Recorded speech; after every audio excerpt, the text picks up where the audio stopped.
যখন আল্লাহ রাব্বুল আলামিন আপনার আমার নবীর উপরে কোরআন নাজিল করলেন, এই কোরআনের বাণী যখন পৃথিবীতে প্রচার করতে লাগলেন, উমরের মতো শক্ত দিলের মানুষও নরম দিলের হয়ে গেল।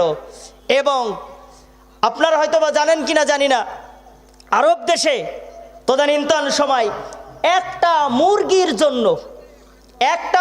জন্য 40 বছর পর্যন্ত তারা যুদ্ধ করেছিল। তারা ফিতনা ফাসাদ করত এত পরিমাণে, কিন্তু ওই রকম মানুষগুলাকে আল্লাহ রাব্বুল আলামিন যখন এই কোরআন নামক হেদায়েত, কোরআন নামক গ্রন্থ আল্লাহ রাব্বুল আলামিন যখন বিশ্ব নবী রহমাতাল লিল আলামিনকে আল্লাহ রাব্বুল আলামিন যখন দান করলেন, আর তিনি এই থেকে হেদায়েত দিতে লাগলেন, মানে প্রতিটা মানুষ যদি হেদায়েত গ্রহণ নাও করে থাকলো, তখন যারাই হেদায়েত গ্রহণ করেছিল তাদের আদর্শ দেখে আরো অন্য মানুষ হেদায়েতের পথে এসেছিল। জোরে বলেন সুবহানাল্লাহ।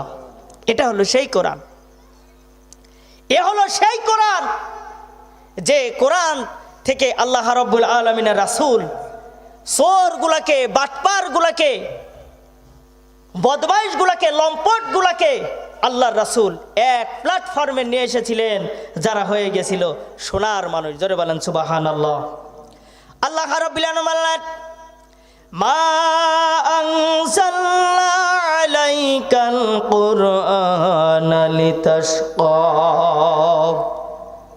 প্রিয় বন্ধুগণ আমার, আল্লাহ রাব্বুল আলামিন আপনার আমার নবী মুহাম্মদ রাসূলুল্লাহ সাল্লাল্লাহু আলাইহি ওয়াসাল্লামকে আল্লাহ রাব্বুল আলামিন জানিয়ে দিলেন, মা আনজালনা আলাইকাল কুরআনা লিতাশকা।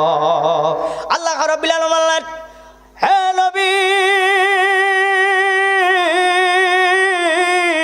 নবী গো, আমি আল্লাহ রাব্বুল আলামিন আপনার উপরে যে গ্রন্থ, আপনার উপরে যে হেদায়েত প্রেরণ করলাম, নবী গো, এইগুলা আপনার ভাগ্য নষ্ট করার জন্য নয়, আপনার ভাগ্য ক্ষয় করার জন্য নয়। আপনার ভাগ্য, শুধু আপনার ভাগ্য না, এই কোরআনকে যারা মেনে নেবে নিজের জীবন বিধান হিসাবে, রাষ্ট্রনীতি হিসাবে এবং জীবনের সংবিধান হিসাবে, এই কোরআনকে যারা মেনে নেবে, আমি আল্লাহ রাব্বুল আলামিন তাদের ভাগ্য সুপ্রসন্ন করে দেব। জোরে সোরে বলেন সুবহানাল্লাহ। প্রিয় বন্ধুগণ আমার, তাই হয়েছিল তদানীন্তন সময় তাই হয়েছিল। আল্লাহর নবী আমার যখন পৃথিবীর জমিন থেকে বিদায় গ্রহণ করেছিলেন, আল্লাহর নবী বিদায় গ্রহণ করলেন। বিদায় গ্রহণ করার পর নবীজির খলিফা হিসাবে হযরত আবু বকর রাদিয়াল্লাহু তাআলা আনহু রাষ্ট্র পরিচালনা করেছিলেন এই কোরআনের বিধান দিয়ে। জোরে বলেন সুবহানাল্লাহ। এই কোরআনের বিধান দিয়ে খলিফাতুল মুসলিমিন হযরত আবু বকর রাদিয়াল্লাহু তাআলা আনহু রাষ্ট্র পরিচালনা করেছিলেন। সেই সময়কে বলা হয় স্বর্ণালী যুগ, সোনার যুগ, একমাত্র কারণ সেটা হলো এই কোরআন দিয়ে তারা সমাজ প্রতিষ্ঠিত করেছিল। জোরে বলেন সুবহানাল্লাহ। প্রিয় বন্ধুগণ আমার, আল্লাহর নবী বিশ্বনবী সাল্লাল্লাহু আলাইহি সাল্লামের সাহাবা হযরত আবু বকর রাদিয়াল্লাহু তাআলা আনহু যখন বিদায় গ্রহণ করলেন, তারপরে হযরত ওমর রাদিয়াল্লাহু তাআলা আনহু রাষ্ট্র পরিচালনার দায়িত্বভার নিলেন। এবার ওমর রাদিয়াল্লাহু তাআলা আনহু রাষ্ট্র পরিচালনার দায়িত্বভার নেওয়ার পর তিনার সমাজটা এমন হয়ে গেছিল, এমন সমাজ তিনি উপহার দিয়েছিলেন। আমিরুল মুমিনিন ওমর রাদিয়াল্লাহু তাআলা আনহু এই কোরআনের বিধান প্রতিষ্ঠিত করে এমন একটা সমাজ প্রতিষ্ঠা করেছিলেন, যেই সমাজের মানুষগুলো ছিল অত্যন্ত ভালো মানুষ। জোরে বলেন সুবহানাল্লাহ।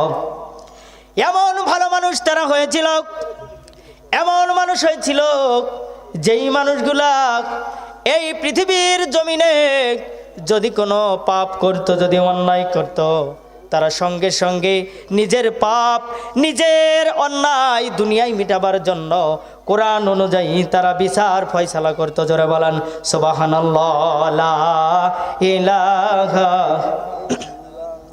সবাই বলেন লা ইলাহা, লা ইলাহা ইল্লাল্লাহ মুহাম্মাদুর রাসূলুল্লাহ সাল্লাল্লাহু আলাইহি ওয়াসাল্লাম।